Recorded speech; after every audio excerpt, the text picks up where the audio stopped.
Do you need a new nut for your guitar? This takes a Les Paul type, a Gibson type nut. That happens to be a titanium adjustable nut.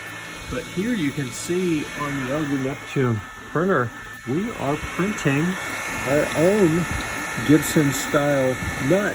This is going to be for a 43 millimeter width, and the string spacing is going to be like the wider Gibson spacing. That's what I really like. So let me know, do you think this is going to work well? I'm a little curious myself, like how is this actually going to work? This is PLA, and you can see it is printing the nut slots and everything.